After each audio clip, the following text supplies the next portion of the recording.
아침을 뉴스로 깨웁니다. YTN 라디오 김호성의 출발 새아침. 여러분 안녕하십니까? 출발 새아침 김호성입니다. 통계청 8월 고용 동향이 발표됐습니다. 조간신문 헤드라인 보겠습니다. 고용, 끝모를 추락, 쫓겨나는 알바, 이 청춘의 절망 그저 통증입니까? 일자리 정부의 일자리 붕괴. 8월 취업자 수 전년 같은 달 대비 3,000명 증가, 8년 7개월 만에 최저치입니다. 특히 청년층 일자리 타격이 심했습니다. 최저임금 인상 등의 여파로 알바생들이 줄면서요. 만 15세에서 24세의 취업자가 17만 명가량 줄었다고 합니다. 한참 가정을 꾸리고 우리 사회 허리 역할을 해야 할 40대 취업자 수 역시 16만 명가량 감소했습니다. 지난 91년 12월 25만 9천 명 감소한 이후에 최대폭으로 줄었다고 합니다. 이렇게 해서 실업자 수는 113만 3천 명, 올해 들어서 8개월 연속 100만 명을 웃돌고 있습니다. 고용 참사, 취업 난민, 얼어붙은 일자리 시장을 바라보는 정부의 시각은 어떨까요? 정부의 고용지표 개선 관련해서 반장식 전 청와대 일자리 수석은 6월이면 개선될 것이라고 했습니다. 그 시기 지나갔습니다. 이후 장하성 정책실장은 그 시점을 연말로 연장했습니다. 여권에서는 요즘 내년 상반기, 더 나아가서 하반기까지로 그 기간을 더 늦추고 있는 모양새입니다. KDI 한국개발연구원은 고용난과 관련해서 인구 구조 변화와 경기 상황만으로는 설명하기 어려울 정도라고 분석하고 있습니다. 청와대는 경제 체질이 바뀌면서 수반되는 통증이라는 진단입니다. 소득 주도 성장을 지속적으로 추진하겠다는 의지로 읽힙니다. 통증을 안고 살 것이냐, 치료할 것이냐, 일자리 시장의 한복판에서 골든타임에 대한 시각이 교차하고 있습니다. 9월 13일 목요일입니다. 잠시 후 출발하겠습니다.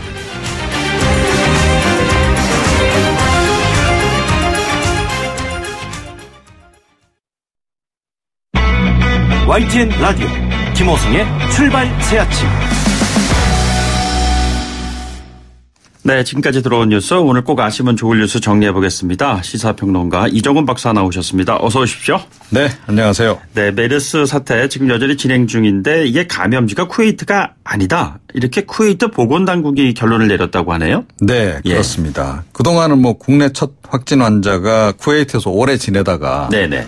이 두바이를 잠시 경유해서 왔기 때문에 이 쿠웨이트가 아닐까 이렇게 추정을 해왔는데, 쿠웨이트 보건부가 이제 그동안 확진 환자의 동선이랄지 또 접촉자들을 이제 조사를 했고, 네네. 또 감염자로 추정되는 사람들에 대한 정밀 조사도 다 했는데 다 음성 판정이 나왔다는 거죠. 네네. 그래서 쿠웨이트가 감염지가 아니다라고 잠정적으로 결론을 내렸다고 합니다. 그리고 이제 첫 확진 환자가 이미 쿠웨이트에 있을 때 병원을 다녔다 그러잖아요. 설사로 해서. 그래서 그 이전 어느 곳에서 감염된 것 아니냐라고 하는 추정이 그래서 지금 나오고 있는 상황인데요. 지금 원래 8월 16일부터 이달 6일까지 이분이 쿠웨이트 시티 남부에 있는 공사 현장에 머무르다가 6일 밤에 이제 그 두바이 경유해서 7일 오전에 입국한 거 아니겠습니까? 네네. 쿠웨이트 있을 때 이미 병원을 갔다라고 한다면 쿠웨이트 들어갔을 때 초기 또는 쿠웨이트로 입국하는 과정에서 경유한 어떤 곳에서 감염됐을 가능성이 좀 높지 않을까, 이런 추정을 좀 하게 합니다. 네네. 지금 또 어제 한 12명 정도 그동안 증상 보인 사람들 조사 결과가 이제 나온다라고 예고가 됐지 않았습니까? 네네. 지금 11명으로 지금 다시 이제 조정이 됐고, 11명 가운데 10명은 검사에서 일단 음성 판정을 받았다고 하고요. 1명은 지금 검사 중이라 그럽니다, 여전히. 세계 보건기구도 역시 우리나라에서 메르스 확진 환자 발생을 공식적으로 지금 이제 인정을 하고 지금 홈페이지에 게시를 한 그런 상황입니다. 네네. 지켜봐야 될 것 같습니다. 그리고 오늘 8번째 부동산 대책이 나옵니다. 좀 관심이 높아요. 네. 사실은 대한민국 국민이 부동산 전문가거든요. 교육 전문가, 부동산 전문가. 그러니까 국민을 사실은 정부가 이렇게 만들었다라고 저는 봅니다. 그러니까 워낙 부동산 대책이라고 하는 것이 정부마다 계속 나오고 있고, 그러니까 변화가 워낙 심하니까 국민들이 이 부동산 정책에 대해서 공부를 안 하면 안 되는 그런 상황을 만들어버린 거 아니겠어요? 자, 그래서 다들 이제 온 국민이 부동산 전문가인데 과연 그 부동산 전문가들을 설득할 만한 그런 대책을 내놓을 수 있을지 모르겠습니다. 오늘 대책의 핵심은 무엇일까요? 세제입니다. 세제. 예. 그러니까 부동산 갖고 있는 사람들은 세금 많이 내라 이렇게 되는 건가요? 그렇습니다. 네. 보유세 인상이 핵심 내용이 될 것으로 추정이 되고 있습니다. 그래서 예. 종합부동산세 최고 세율을 현행 2.0%에서 3.0%까지 올리는 방안. 네네. 이게 노무현 정부 시절에 이제 이렇게 했었죠. 네. 또 종부세 부담 상한을 직전 연도에 150%에서 참여정부 수준 300%까지 높이는 방안. 그러니까 참여정부 시절의 정책을 상당히 차용하는 그런 식입니다. 또 고가주택 구간 세분화해서 세율을 높이는 방안. 그리고 과세표준 6억 원을 초과하는 3주택 이상 보유자에 대한 추가 과세 세율을 정부 아닌 0.3%포인트보다 인상하는 방안. 네네. 이런 것도 지금 뭐 논의를 한다 그래요. 논의 중이라 그럽니다. 이것도 포함이 될지 안 될지는 아직 확정적이진 않은 것 같고요. 예. 일시적 2주택자의 양도세 비과세 기간도 현행 3년에서 2년으로 축소하는 방안. 네네. 이거는 아마 포함될 가능성이 높다 이런 얘기고요. 예. 투기 지역 내 신규 임대 사업 등록 주택에 대한 양도세 중과 배제. 이것도 포함될 가능성이 높다고 합니다. 또 종부세 합산 배제 등 세제 혜택도 전반적으로 축소해 나간다. 이것도 이번 안에 포함될 가능성이 높다고 합니다. 그리고 이제 집값의 최대 80%까지 이제 가능하도록 한 임대사업자 대출을 40% 선으로 축소하는 대출 규제도 포함이 될 것으로 알려집니다. 그런데 공급 확대 얘기가 최근에 많았었잖아요. 그렇죠. 예. 그런데 이게 이번에 이거는 포함이 안 될 가능성이 높다 그럽니다. 이미 정보가 새 나가서 그런 건가요? 그것 때문에 이제 논란이 상당히 지금 돼버린 그런 국면이잖아요. 예. 그래서 이 논란이 좀 잠잠해지면 그때 발표하지 않을까 싶은데 결국은 하지 않겠습니까? 글쎄요. 지금 뭐 저도 그렇게 보고 있고 온 국민도 지금 그렇게 보고 있는 상황이고 이미 장소도 다 공개가 됐는데. 네네. 예, 모르겠습니다. 이게 보유세가 올라가면은 보유한 사람들이 이거에 대한 세금을 많이 내게 되고 거래가 잘 되지 않으면은 거래소는 또 세금은 지자체에 또 그 관할이잖아요. 네. 그러니까 세금 그 징수하는 문제, 세수와 관련된 것도 좀 민감한 사안인 것 같더라고요. 근데 부자들은 이렇게 되면 이제 거래를 안 하죠. 그러니까 안 한다는 것은 공급이 줄죠. 그렇죠. 공급이 준다는 거 아니에요. 네. 근데 수요가 있다라고 한다면 가격은 오르는 거죠 더. 공급 준다 그러면 신규 택지 후보가 또 나오겠네요. 그러면은. 모르겠습니다. 예, 두고 보겠습니다. 예, 그리고 고용 참사 뭐 이런 얘기가 참 많이 나오는데 김동연 경제부총리가 최저임금 인상 속도 조절에 나서겠다. 연관돼 있기 때문에 이러는 거 아닌가 이런 생각도 드는데 어떤가요? 네. 8월 취업자 증가수가 지난달보다도 오히려 더 줄어서 3,000명. 예. 5,000명이었었다가 2,000명이 더 줄어든 거예요. 5,000명도 충격적이다. 네네. 고용 쇼크다 했는데 더 지금 쇼크가 온 겁니다. 예. 세간에서는 그런데요. 어떤 얘기까지 돌고 있냐면 통계청장을 교체해서 이 정도 아니냐. 실제로는 마이너스 아니냐. 네네. 이런 자조적인 지적까지 지금 나오고 있습니다. 청와대에서 이런 얘기 듣고 계신지 모르겠습니다만. 그래서인지 어제 김 부총리가 경제관계장관 회의를 주재한 자리에서 최저임금 인상 속도 조절, 탄력 근로제 단위기간 조정 등에 대해서 합리적인 대안을 마련해 나가겠다라고 언급을 했습니다. 네. 예, 탄력 근로제 이 단위 기간 조정은 주 52시간하고 관련이 있는 거죠. 예. 다만 이미 이제 정해진 내년도 최저임금은 불가역적이다. 그러니까 이제 못 고친다. 이렇게 지금 이야기를 했어요. 청와대 쪽에서는 뭐 내년도 인상률 10.5% 결정 당시 이미 문재인 대통령이 2020년 최저임금 10,000원 목표 사실상 어려워진 거 인정했고 대선 공약 지키지 못하게 된 거 사과드린다라고 말하지 않았느냐. 그러니까 이미 속도 조절에 좀 들어간 것 인정한 것이다라고 이제 얘기를 하면서 다만 뭐 김 부총리하고 협의는 하겠다라고 좀 이야기를 합니다. 그러니까 추가적인 속도 조절 부분에 대해서 과연 청와대가 수긍을 하고 있는지 안 하고 있는지는 좀 미지수입니다. 예. 이건 좀 이제 더 두고 봐야 될 것 같고요. 네. 김의겸 대변인은 또 어제 지금 굉장히 힘들고 어려운 시기를 지나고 있다. 우리 경제의 체질이 바뀌면서 수반되는 통증이라고 생각한다라고 언급을 했는데 이것도 약간 논란을 좀 유발하고 있습니다. 성장통을 겪고 있다. 그러니까 우리가 지금 아프니까 청춘이다. 이런 얘기를 하셨네요. 아픈 만큼 성숙한다. 뭐 이런 이야기가 있는데요. 여러 가지 좀 생각이 교차합니다.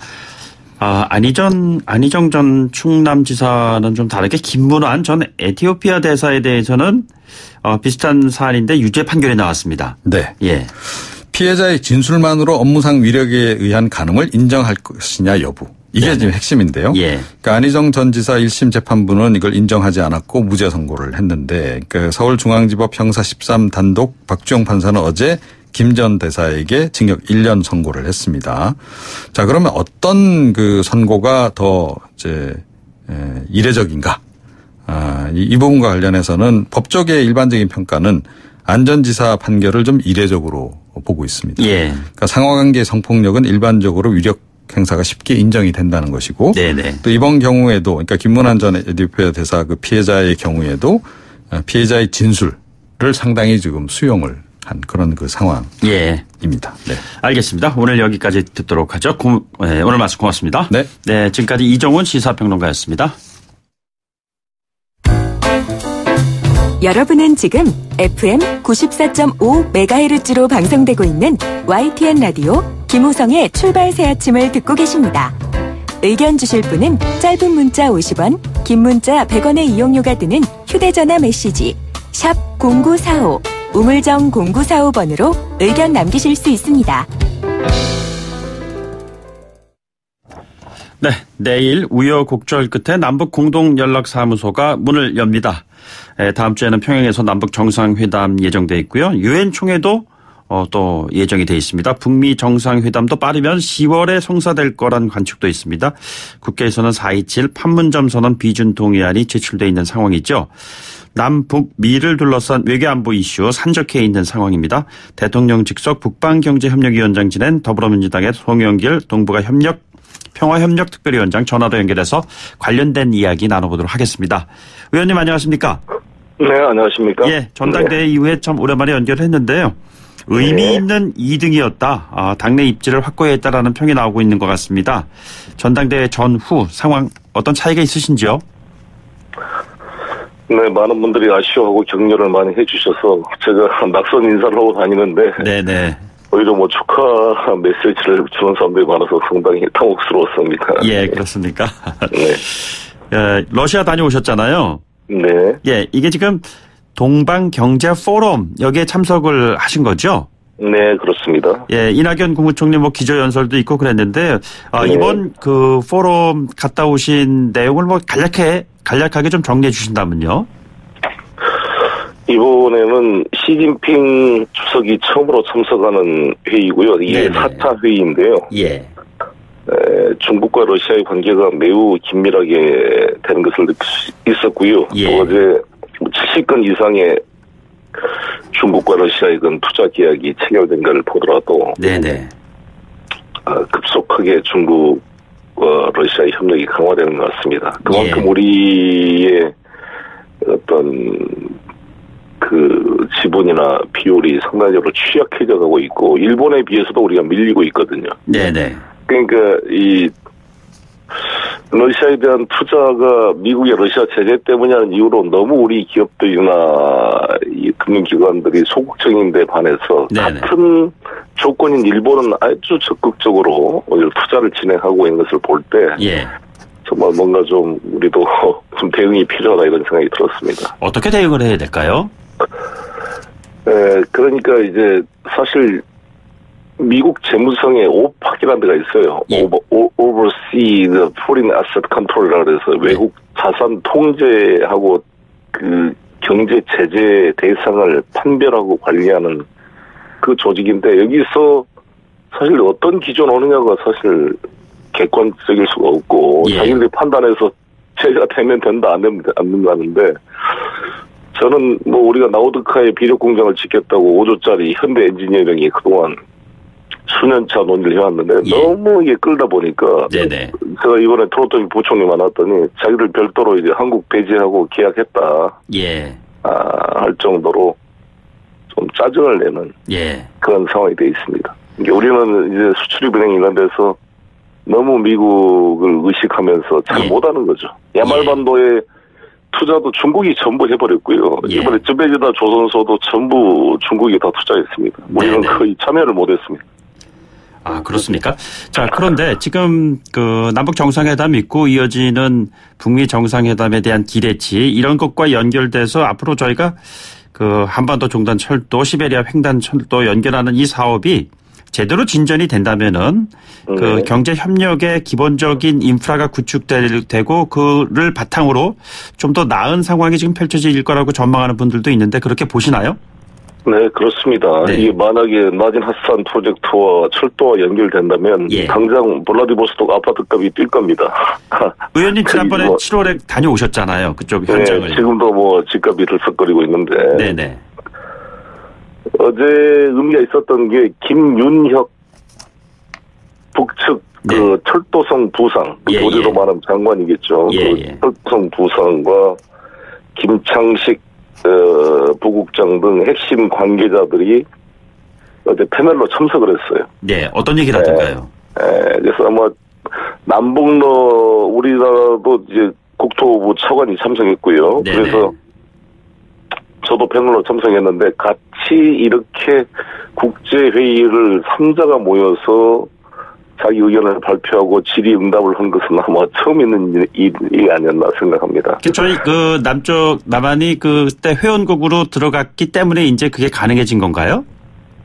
꼭 그것은 아니지만 네네. 그래도 OSJD 그 국제철도연맹 기구에 북이 찬성함으로써 우리가 가입을 하게 된 것은 의미가 있었죠. 네네. 그리고 어제 김윤혁 부상이 아주 적극적으로 인사도 하고 사진도 같이 찍고 질문에 답도 하고 아주 너무 분위기가 좋았습니다. 그래서 끝나고 나서 별도로 또 만났어요. 만나서 점심 식사도 같이 하고 맥주도 한잔하면서 여러 가지 얘기를 나누었습니다. 네네. 그 철도 연결 사업이라는 것은 남북로 세 나라가 연결되어 있는 이슈이긴 하지만 미국이 이 부분에 대한 영향력을 행사해서 사업 진척이 되는데 여러 가지 좀 어려움이 있다 뭐 이런 얘기도 있지 않습니까? 앞으로 이 문제는 어떻게 풀어야 되죠? 그래서 이게 두 가지로 나눠야 되는데요. 나진 핫산 철도가 러시아 측의 주장으로 유엔 제재 대상에서는 제외돼 있습니다. 네네. 그것도 러시아 석탄에 한정해서 나진항을 통해 반출하는 것은 허용이 돼 있는데 미국과 저희 대한민국의 단독 제재가 되어 있거든요. 북한 항구를 출입한 선박은 우리나라 항구에 180일 동안 입항할 수 없도록 단독 제재가 되어 있기 때문에 어렵습니다. 그래서 미국이 단독 제재를 풀면 우리도 풀 수가 있으니까요. 그래서 미국을 설득해야 되는데 러시아 측도 설득하고 우리도 노력하고 북측도 북미 회담을 통해 노력을 해서 트럼프 행정부가 유엔 제재 대상이 아닌 나진 핫산에 대해서는 북의 비핵화를 촉진하고 격려하는 의미에서 풀어줄 수 있도록 해보자 이렇게 합의해서 노력하자 이렇게 공감대를 모았고요. 또 풀어졌을 때 대비해서 준비 작업은 해야 되니까 공동 조사 작업, 상호간의 지금 현황 점검 뭐 이런 회의를 계속 해가기로 이렇게 합의를 했습니다. 큰 흐름에서 보면은 내일 남북 공동연락사무소 문을 열고 또 2차 북미 정상회담이 성사가 된다면 말이죠. 철도 사업과 관련해서 속도가 날 수가 있다. 뭐 이렇게 생각해도 되겠습니까? 그렇습니다. 그리고 또 중요한 것이 이제 김정은 위원장이 연내에 아마 모스크바를 방문하게 될 것 같습니다.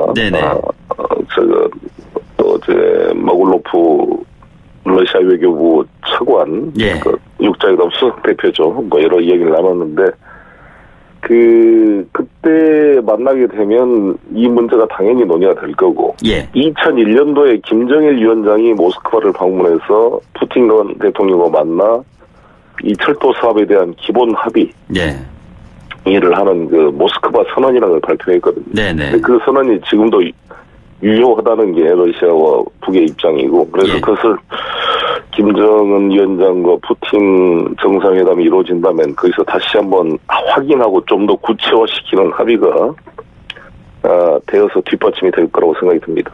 북쪽에서는 그 러시아 측과의 아마 기본적인 그 대화 소통의 그 기반이 조성되어 있는 것 같고요. 근데 저희들 남북철도 공동조사 하려고 하다가 최근에 유엔 군사령부 통행 불허로 이제 무산되고 뭐 이러지 않았습니까? 자, 그러면은 이 문제 앞으로 좀 잘 진전되려면 어떻게 해 나가야 될까요?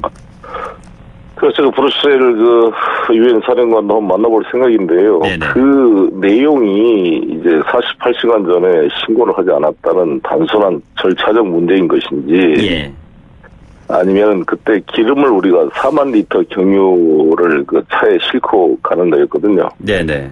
그 차량 6개 차량을 연결하고, 왜냐면 그래야 그 발전을 하고 이게 신호주까지 우리가 갈 생각이었으니까요. 예, 예. 그런 문제인 건지, 아무튼 이게 좀 보완될 수 있는 절차 문제를 확인해서 다시 시도해야 된다고 생각합니다. 잘 된다면은 결국에는 이제 돈이 들어가야 되는 사업이잖아요. 결국에는 네. 판문점 선언 명시된 내용의 국회 비준 동의 관련해서 비용 추계되는 그 비용도 한 거의 3천억 가까이 되는 비용 가운데 60% 정도가 철도나 도로 이쪽에 사용된다 뭐 이런 얘기가 있습니다. 그래서 네. 야당 쪽에서 또 뭐 퍼주기다 안 된다 이런 얘기가 나오는 배경인 것 같고요. 이 상황에 대해서 어떻게 의견을 좀 가지고 계시는지요? 철도를 깐다는 것은 퍼오기 위한 준비 작업 아니겠습니까? 퍼주기가 아니라는 말씀이시죠? 철도를 깔아야 퍼올 거 아니에요. 예, 석탄도 예. 퍼오고 철광석도 퍼오고 네네. 네? 모래도 퍼와야 되고 예. 여러 가지 석회석도 퍼와야 되고 북에서 퍼올 게 많아요. 근데 그거를 그냥 가방으로 들고 올 수 없잖아요. 네네. 철도를 깔아야 퍼올 수 있을 거 아니겠습니까? 예. 그래서 북에 철도를 연결한다는 것은 퍼오기 위한 준비 작업이다 이렇게 봐야지 예. 퍼주기로 본다는 것은 너무 좀 편향적 시각이다. 일본이 왜 만주에 철도를 깔고 독일과 그리고 러시아가 왜 만주 이런 데 제일 먼저 철도를 깔려고 그러겠습니까? 철도를 깔아야 자원을 자기들이 거기서 그 현지에서 반출해서 자기 나라로 가져갈 수 있기 때문에 철도부터 까는 거 아니겠습니까? 예, 예. 그렇게 긍정적이고 적극적으로 생각할 필요가 있다. 그리고 이 철도가 연결되면 일단 우리가 대구하고 서울이 철도로 연결되면 어떻게 됐습니까? 대구의 병원이 죽고 오히려 서울의 강남병원으로 환자들이 더 많이 빨려간다는 이런 볼멘 소리가 대구에서 나오는 거 아니겠습니까? 예, 예.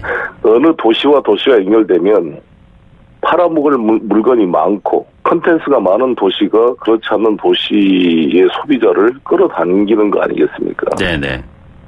남북이 연결된다면 우리가 가져올고 흡수할 역량이 더 커진 거 아니겠어요? 여러 가지로. 예. 그게 북에도 일부 도움이 됐지만 우리 남쪽에도 훨씬 도움이 많이 된다고 생각합니다. 이런 얘기들을 다음 주에 남북 정상회담에서 토론하고 수기할 때 국회 입장을 좀 전달한다고 했을 때 함께 많은 의원들이 동행하시면 좋을 텐데 이게 지금 잘 안 되고 있습니다. 왜 야당들은 거절을 한다고 생각하시나요?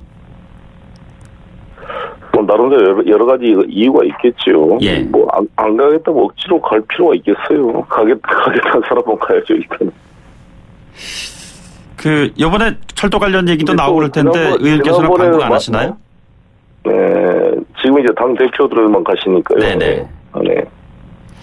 알겠습니다. 이 대북 관련 이슈에 대해서는요, 기회 되면 다시 한번 좀 추가 질문을 좀 드리도록 하고요. 좀 다른 이야기입니다만, 어제 8월 고용 동향 나왔는데, 고용 상황이 정말 안 좋은 것 같습니다. 더 안 좋아졌습니다. 전달에 비해서도요. 네. 청와대에서는 성장통이다 이렇게 얘기를 하는데, 어떻게 입장을 가지고 계시는지요?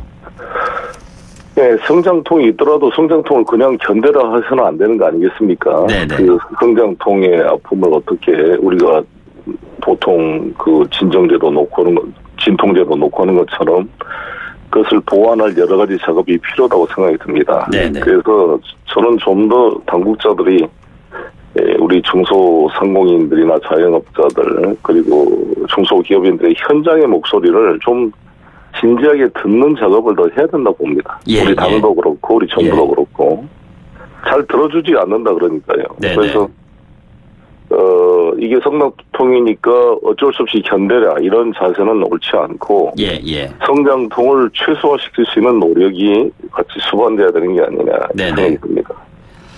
알겠습니다. 그리고 제가 송영길의 누구나 집 프로젝트를 이야기했습니다만 소득주도 성장이 최저임금 인상에만 의존한 것이 아니라 지출 비용 그것도 가장 큰 게 주거비 아닙니까? 네네. 지금 아파트값도 막 폭등 때문에 난리잖아요. 주거비가 총 지출액 중에 가장 많은 그것을 비율을 차지하고 있습니다. 네네. 그 주거비를 저희 송영길의 누구나지 프로젝트 주택 보증 시스템으로 반 이상 을 줄일 수가 있거든요. 예. 그걸 지금 추진해 가고 있습니다. 이렇게 네네. 지출 비용을 줄임으로써 가처분 소득을 늘려주는 정책을 병행해야 소득주도 성장이 좀 더 보완이 된다 이렇게 생각합니다. 알겠습니다. 짧게 좀 답변 부탁드리면서 질문 드릴게요. 전당대회 전에 논란이 좀 됐었던 부엉이 모임 관련해서 최근 기사가 하나 나온 게 있는데 송영길 의원이 합류한다. 뭐 이런 얘기가 있었습니다. 어떻게 되는 건가요? 전혀 그 추측성 기사입니다. 예. 근거 없는 기사인가요? 그렇습니다. 아니 제가 이제 전당대회 끝나고 나서 각쪽 의원님들을 만나보고 있습니다. 네네. 얼마 전에 최재성 의원님도 한 만나 여러 가지 얘기 들었고요. 예. 이인영 의원님, 박원순 시장님 쭉 사람들은 만나는 중에 있는데 아마 그런 내용을 가지고 좀 오버하는 추측성 기사가 나온 것 같습니다. 싱크탱크 역할 이런 관련되는 것도 근거가 없는 것인가요? 네, 그런 이야기가 나온 적이 없습니다. 알겠습니다. 오늘 말씀 여기까지 듣고요. 나중에 좀 연결을 해서 자세한 얘기 듣도록 하죠. 오늘 고맙습니다. 네, 감사합니다. 네, 지금까지 더불어민주당의 동북아 평화협력 특별위원장 맡고 있는 송영길 의원이었습니다. 1부 마치고요. 2부에서 뵙도록 하죠. 소통의 아침을 여는 공정한 목소리. YTN 라디오 김호성의 출발 새 아침. 네, 출발 새 아침 2부에서는요. 오늘 얘기가 나올 것 같습니다만 부동산 추가 대책이요. 이게 토지 공개념의 그 얘기가 많이 나오고 있습니다. 자세한 설명을 해 주실 분을 연결해서 2부를 진행하도록 하죠. 잠시 광고 듣고 오겠습니다. YTN 라디오 김호성의 출발 새 아침. 네, 영등포역 근처에 30평형대 아파트가 있습니다. 2011년 4억 2천만 원에 거래됐습니다. 최근 8억 원이 넘게 거래 가격이 형성돼 있습니다. 자, 이것은요, 누군가에게는 가만히 앉아서 7년 만에 4억이란 재산이 생긴 것이죠. 그동안에 또 다른 누군가에게는 내 집 장만을 위한 돈이 7년 만에 4억이 더 필요해졌다. 이런 얘기 아니겠습니까? 이런 지역이 점점 늘어나고 있습니다. 정부의 집값 잡기가 오히려 집값을 띄우고 있다. 이런 비판이 만만치가 않습니다. 네, 이런 가운데 이해찬 민주당 대표가 이재명 경기도지사와 함께 토지 공개념의 실질적인 도입을 주장했습니다. 토지 공개념, 헨리 조지 포럼의 이태경 사무처장으로부터 이 토지 공개념을 둘러싼 배경, 그리고 앞으로 어떠한 방향으로 이 정책이 세워질 것인가 궁금한 것이 많이 있는데 한번 물어보도록 하겠습니다. 안녕하십니까? 네, 안녕하십니까? 네, 처장님, 최근에 토지 공개념 얘기가 많이 나왔어요. 저희들이 이 부분에 대한 그 궁금증을 좀 해소해 주실 분을 찾다가 처장님께 여쭤보면 참 좋은 얘기를 들을 수 있을 것 같다라는 생각이 들었고요. 헨리 조지 포럼이라는 게 사실은 좀 낯섭니다. 간단하게 이 설명부터 좀 시작을 해 주실까요? 헨리 조지 포럼이라고 하는 거는 기본적으로 헨리 조지라는 사람을 이해하셔야 되는데요. 네네. 사실은 참여정부 때 좀 많이 알려지긴 했죠. 부유세라고 하는 그 제도의 철학적, 이론적 근거를 만든 사람이고요. 헨리 조지라는 사람은 19세기 미국의 경제학자였습니다.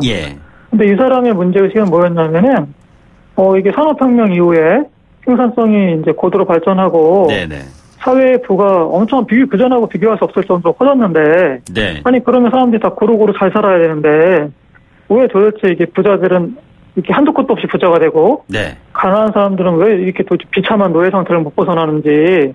그게 딱 때문이라는 얘기인가요? 예, 그게 이제 헨리 조지 생각은 지주들이 사회가 만들어낸 부를 지대 형식으로 뺏어와서 그런 거다. 그러니까 그 지대에 세금을 부과해서 국가 재정을 충당을 하면 이제 모든 사람들이 골고루 평등하게 잘 살 거고 국가도 부강해질 거다. 우리 자본주의 시장 경제도 굉장히 건강하게 발전해질 거라는 생각을 한 게 헨리 조지 그 아이디어의 골자고요. 저희 포럼은 이제 그 아이디어를 계승하고 발전시키는 걸 목적으로 하고 있습니다. 토지공 개념 얘기가 그러니까 그 연장선상에서 자연스럽게 나오게 되는 것이겠군요.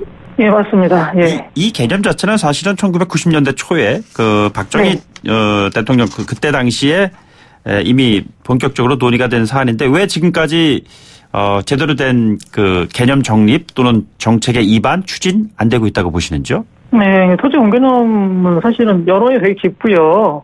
우리 건국하고 나서 농지 개혁을 했지 않습니까? 우리가 대한민국에 49년, 50년에 이제 49년에 농지 개혁법이 만들어지고 50년에 이제 농지 개혁이 단행이 됐는데 그때 이미 그 농지 개혁 안에 토지 공개념이라는 게 정신이 아주 강하게 들어가 있는 거고요.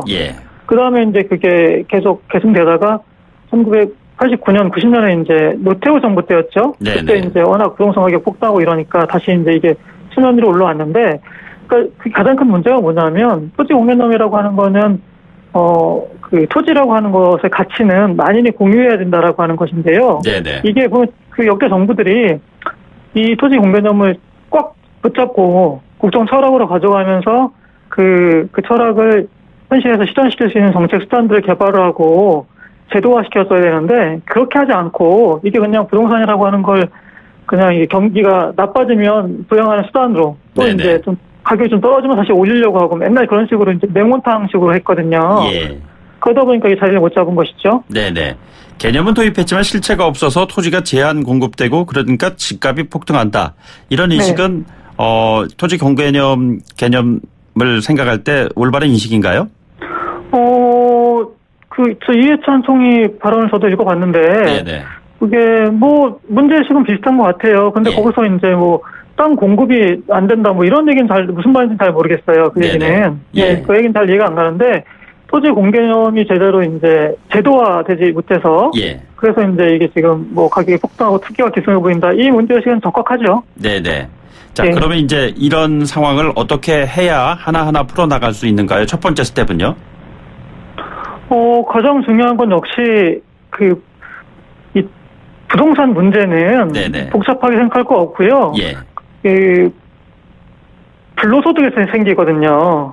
토지를 사유화하면 불로소득이 생기지 않습니까? 지금 사회자께서 모두 말씀하셨다시피 이제 갑자기 영등포에는 아파트가 이제 7년새 가격이 2배 가까이 뛰었는데 이게 다 불로소득이죠. 근데 그래서 이제 투기가 기승을 부리고 이러는 거거든요. 그래서 이제 결국에는 가장 중요한 게 그 불로소득을 어떻게 그러면 원천적으로 차단을 하거나 아니면 사후적으로 환수할 거냐 이게 사실 가장 핵심이고요. 이게 근간일 거고 그 가장 좋은 수단이 이제 보유세입니다. 보유세. 그래서 이제 보유세가 지금 대한민국에 터무니없이 낮아서 이런 문제가 계속 생기는 거니까요. 일단은 가장 중요한 게 이제 보유세라고 하는 것을 걷고 그건 이제 자기가 사용하는 토지 가치에 대해서 사용료를 내는 것이거든요. 이제 그거를 이제 공공을 위해서 공공 목적으로 사용하는 게 가장 중요할 것 같고요. 또 이제 예컨대 대규모 어떤 공공 임대 주택의 공급 이런 것도 사실은 토지 공개념 정신에 부합하죠. 보유세를 올리는 것이 오늘 발표하는 부동산 대책의 주요 내용이 그럼 되겠네요. 그렇게 보이는데요.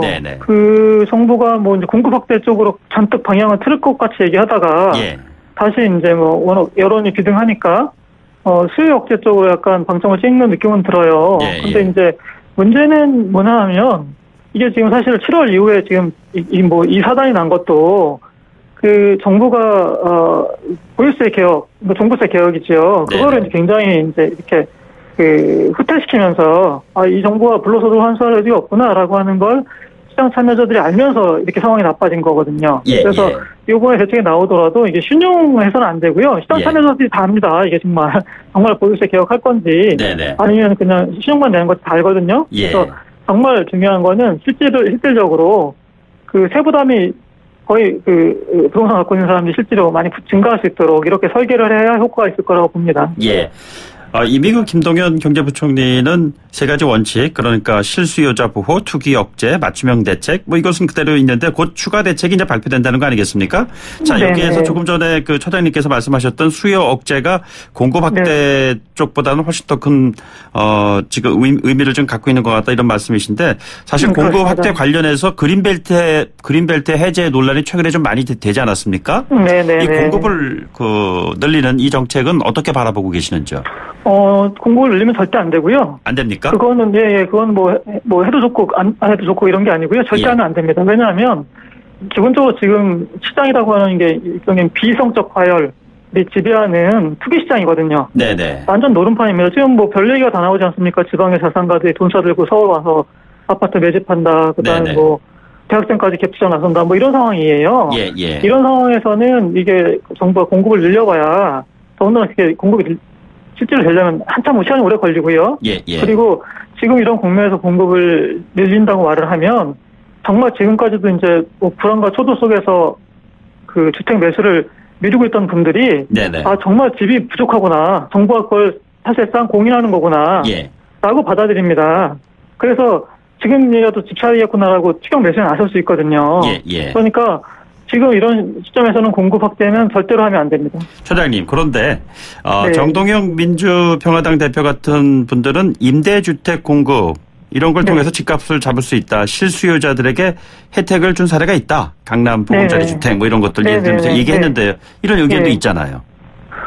저는 이제 그런 생각 왜 하시는지 잘 모르겠어요. 네. 잘못된 생각이시고요. 그건 굉장한 착시가 있는 건데요. 네네. 보금자리 주택이 뭐 주변보다 시세가 좀 싸죠. 싼데 그것 때문에 그럼 강남 집값이 안정된 게 아닙니다. 그때 상황을 보시면 2008년 그 하반기에 글로벌 금융위기가 있었지 않습니까? 예. 그것 때문에 강남이나 서울 집값이 많이 떨어졌어요. 예. 그 사람들이 이제 수요가 이제 바짝 이제 그 얼어붙은 거죠. 네네. 그래서 이제 그 덕에 강남도 그 아파트 가격이 많이 떨어졌던 거죠. 그 보금자리 주택 그 공급 양도 얼마 되지도 않거든요. 그런 정도 가지고 그 강남 집값이 안정되고 그렇게 안 되고요. 저희가 역사적인 사례를 봐도 그 대규모 공급으로 가격을 안정시켰던 사례가 딱 한 번 있습니다. 그러니까 90년 초반에 네. 일기 신도시 있지 않습니까? 예. 분당 일산 만들 때. 예, 예. 그때 200만 원 건설했어요. 예. 그때 좀 안정시켰는데 어마어마하게 대규모 물량이었고 예. 그것만 한 것도 아니고요. 그때도 보면 강력한 수요 억제를 같이 했거든요. 네네. 병행이 돼야 효과가 있는 거지. 그건 뭐 맞는 얘기는 아닌 것 같습니다. 예. 그렇다면은 지금 집을 더 짓지 않는 상태에서 보유세를 강화하는 방안을 추진했을 경우에 집 문제가 해결이 된다고 보십니까? 지금 국면이 어떤 국면인지에 대한 진단이 가장 중요하겠죠. 예. 그러니까 도대체 왜 이게 서울 아파트 가격 같은 경우는 2014년 가을부터 본격적으로 좀 가격이 상승했거든요. 네네. 근데 그게 보면 그때도 공급은 충분했어요. 충분했고 다주택자들이 막 그냥 이렇게 주택을 매집했고 주택담보대출 금액이 폭증하고 막 이랬습니다. 그러니까 그 얘기는 무슨 말이냐면 압도적으로 특이 소유 때문에 가격이 뛰고 있다는 거예요. 그러니까 이런 상황에서는 공급 늘리면 절대 안 되고요. 아주 시장이 깜짝 놀랄 정도로 그러니까 지금 상태에서 시장에서는 충격과 공포가 필요합니다. 그 정도로 강력한 보유세 정책이 나와야. 그리고 또 저기도 뭡니까 대출도 아주 강하게 조여야 되겠죠. 그래서 그런 식으로 정책 조합이 이루어지면 저는 시장이 분명히 안정될 거라고 생각합니다. 그러면 종부세 세율이 2.0에서 3.0까지 올리는 방안 뭐 이런 얘기 나오고 있는데요. 그리고 지금 말씀하신 대출 규제 같은 경우에 보면은 집값 최대 80% 가능한 거를 40%로 축소하는 방안 뭐 이런 것들이 지금 나온다는데 이 정도 선이면은 제대로 된 대책으로서 받아들일 만하다라고 보시는지 아니면 더욱더 강력한 충격과 공포라는 표현까지 쓰셔서요. 너무 약하고요. 약합니까? 지금 뭐 3% 최고세율 얘기하는데 그게 94억 이상이에요. 공시가격. 94억 이상이면 이건희가 살고 있는 집이나 해당될 겁니다. 그러니까 별로 의미 없는 얘기고요. 세율 높이는 것도 중요한데 더 중요한 건 과세 기준을 확 끌어내리는 겁니다. 지금. 과세 기준을 끌어내린다. 지금 1주택자 같은 경우에는 9억 이상이거든요. 공시가격. 그러니까 공시가격 9억 이상이면 실거래가는 뭐 14억 할 겁니다. 그걸 확 끌어내려서요. 예를 들면 한 4억 정도 끌어내리고, 그리고 이제 세율도 더 높이고요. 그 다음에 대출 같은 경우에도 지금 말씀하신 거는 임대주택 사업자에 대한 얘기인데, 그거 말고 사실 지금 이제 집에 있는 사람은 대출을 사실상 못하게 만들어내야 될 것 같고요. 그리고 무주택자라고 해도 지금 단계에서 집을 산다는 건 추경 매수거든요. 그래서 추경 매수 못하게 사실상 대출을 무주택자라고 하더라도 대출을 엄청 조여야 될 것 같습니다. 알겠습니다. 차장님 오늘 말씀은 여기까지 시간상 들을 수밖에 없을 것 같네요. 오늘 말씀 고맙습니다. 고맙습니다. 지금까지 헨리 조지 포럼의 이태경 사무처장이었습니다. 출발 새아침 3부는요. 8시 뉴스 듣고 돌아오겠습니다.